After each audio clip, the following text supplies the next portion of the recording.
everyone, I'm Ruth Nordin, And I'm Janet Syas Nitsick. and we got a question. What advice or tips would you give someone who wants to publish a collection of poems?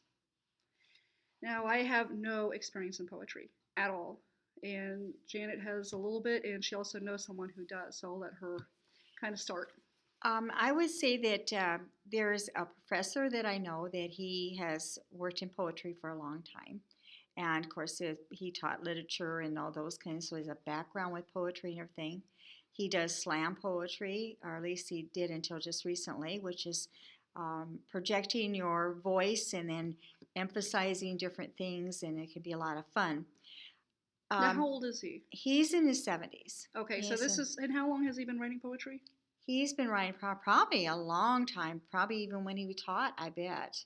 Okay. So I'm going to say probably 50 years, maybe, because I'm sure that he has what his passion was that he also carried on when he was teaching. And Okay. And then just another question, quick, just to get the background from this sure. guy. Did he ever like put any poetry in magazines or journals or like have a like a traditional backing in this? I'm not sure about that, but I know that he self-publishes his own chapbooks. What a Okay. chapbook is a small collection of your poetry, probably about 25 pages, 20 pages. He self-publishes that, and he sells that at different events and things like that. And Okay. and he belongs to different writing groups, so he can get tips from them, and also has access to other people who do that kind of thing. Okay. And And does he have a website presence? I don't think he has a website present. He's very since he doesn't have a website. He's very into the old school kind of thing. Okay, so he doesn't really do online marketing, and No. that's a component to keep in mind during this Right, discussion. Okay. exactly. Though he is reached out to a whole lot of different groups and he's well known in the community. Okay.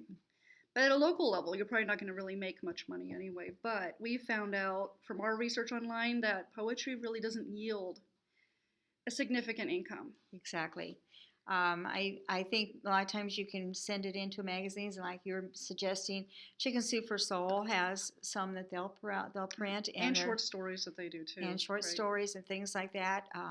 Now that I don't know about poetry. Now a short story can reach you about $100 or Okay. $100 to $300. I can't exactly remember, but a poem is not going to give you a lot of income.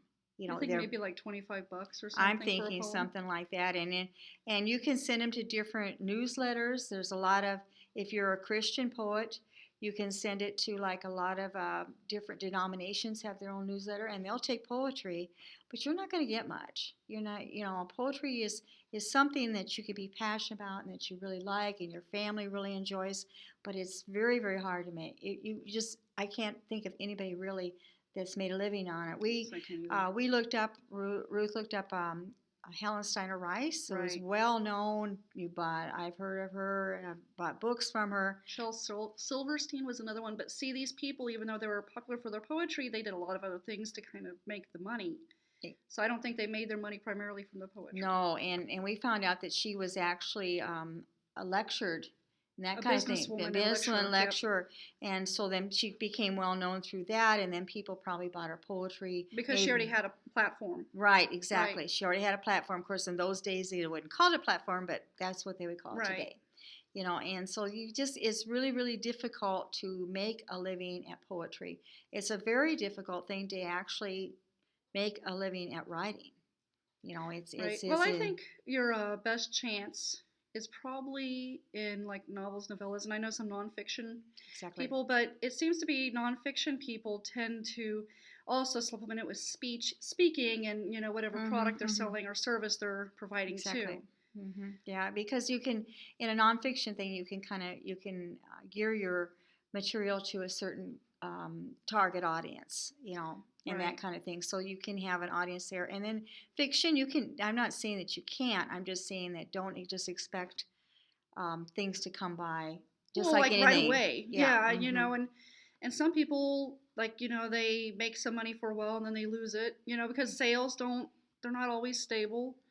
And that's something that fluctuates so much. It's just like any business, maybe a business, something comes along and then that whole business is gone. I mean, that's just the way things are. Right. And you can be popular sometimes for a while and then people just kind of, you're not anymore. So sometimes you can't depend on it unless Right. unless you're a certain type of writer and things like that, you can, but I'm just saying that there's others ones that can't. Right. But she was asking about an anthology. Like putting like a collection of poems into an anthology. Right, and so I would suggest that if she wants to pursue that she goes self-published. That's what I would probably do, and do things like that. There are some things, if you just have an individual poem, you can go to poetry.com and there you can pay for your poetry to be published, but that would be just one poem or maybe 2 or 3 poems. It would not be a collection. It would be a collection with other people. And it'd be like Vanity Press, which is where you pay them to do it. Right. I would advise to just do it self-published. I mean, if you're going to do it that way, or submit it to a collection like Chicken Soup for the Soul or some place that has them. Well, it's going to have more weight if you have something like Chicken Soup for the Soul versus something that you can say you're published, but then you paid for it. You're going to have more weight and you need, like we found out, you need credentials. Yeah. With small presses, they want credentials. They want publishing credits to your name already. And there's not a lot of publishers that will take poetry, so you really have to do your research on it. I think they're probably more in the college arena, maybe in some of their magazines and things. They mentioned something about universities and research. Those kind of things. And so that might be, but you're still going to have a small audience. It is a small audience. Right. So it's just. So think about other things that you can write and make more money at that will help supplement. Right. So poetry. So maybe keep your day job. Do not quit your day job. That supports you. That's what I do. Exactly. Have a spouse that supports you. Yeah, and if you're supplemental, if your income is supplemental, you can do this. Or if you're a homemaker, the stay-at-home mom, then you could do that for fun, and you could be a freelance poet. Where you would submit things in, but your income doesn't depend on it. It's something that's just kind of superfluous that you get in, and then it just enhances maybe your life and your feeling of wellness about getting something like that done. Oh yeah, because it could be fun. Yeah, it could just be have fun. Something out there. Yeah, so be passionate about what you're doing.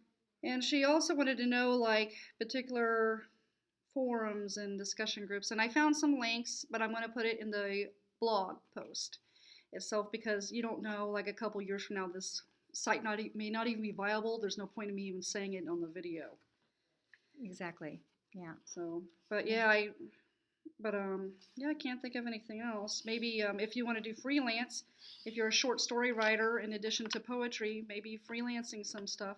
Look for blogs or looking for people that are willing to submit articles on a topic or something. And I can't remember off the top of my head what a link would be or anything. Well, and that's if you wanted to do poetry and then you wanted to also write. I met a businessman who was looking for somebody that would update his website with content about his products. Right. You might search those kind of things out and then do the poetry on the side. Right. And then he would be paying you, and you'd update his website because he didn't want to do it. He had too many irons in the fire to do that, and he wanted somebody to do that. I wish I'd saved his material, but I wasn't interested, and I gave it to a whole bunch of people. But there are people out there like that, so you might get out there and exposure, to people. That was how I met him. I met him at a Sarpy County Fair where I had a booth. So you need to be talking to people. You need to do writing. Get into writing groups and things like that where they can connect you to different things. Right, because you never know who you're going to come across. And another thing online, they do, like I said, I'll links to some discussion boards and stuff. Get involved in those because they might have leads that we have no idea are even out there. And Ruth did an online conference a couple weeks ago just last week. Yeah, it was really good. Marketing. So there might be something on poetry that you could sign up and just do online. Yeah, because I think video is becoming more of the future. Yeah, so I mean that's a good possibility that you can stay in your seat and get some information and connections that way. And we are almost at 10 minutes, so I'll go Well, ahead and close it off. Okay, all Okay. right. It's nice talking with you. Yep, nice to see everyone, and we'll answer another question next time. Okay, All bye. right, thank you.